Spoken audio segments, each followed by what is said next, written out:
వేరే కాపురం పెట్టిన కొడుకు ఇంటికి వచ్చింది తల్లి.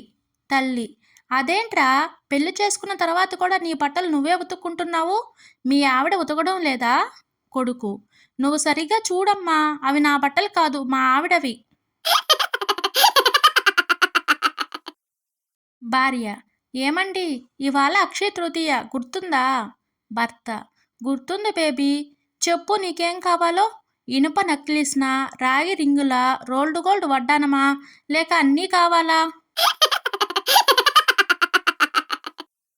భర్త: ఈ వంటలేంటి ఇంత దారుణంగా ఉన్నాయి? మా చెల్లి వాళ్ళు వచ్చారనా ఇలా చేశావు? భార్య: మీరు కొనిచ్చిన 500 చీర కట్టుకుని వండితే వంటలు రుచిగా ఎలా ఉంటాయి చెప్పండి. పోలీస్: జైలు నుంచి ఎందుకు తప్పించుకున్నావు? మళ్ళీ నువ్వే ఎందుకు వచ్చి లొంగిపోయావు? పండు: పెళ్లి చేసుకోవాలనిపించి పారిపోయాను, పెళ్లి తర్వాత స్వేచ్ఛగా బతకాలనిపించింది, అందుకే వచ్చి లొంగిపోయాను. జడ్జి: విడాకులు ఎందుకు కావాలమ్మా?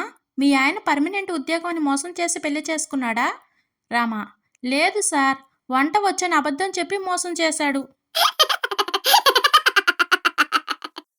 భార్య: ఏమండి, నాకు ఒంట్లో బాగోలేదు. భర్త: అరెరే, ఇవాళ ఎక్కడికైనా వెళ్ళి బయటే భోజనం చేద్దాం అనుకున్నాను. భార్య: అవునా, నేను జోక్ చేశానండి, నాకు బాగానే ఉంది. భర్త: నేను కూడా జోక్ చేశాను, వెళ్ళి వంట చెయ్యి. విజయ్: ఏరా రాజేష్, పరీక్షకి స్లిప్స్ కూడా తీసుకెళ్ళావు కదా, మరి ఎందుకు ఫెయిల్ అయ్యావు? రాజేష్: నేను స్లిప్స్ అనుకొని కరెంటు బిల్లు తీసుకెళ్ళాను బ్రో.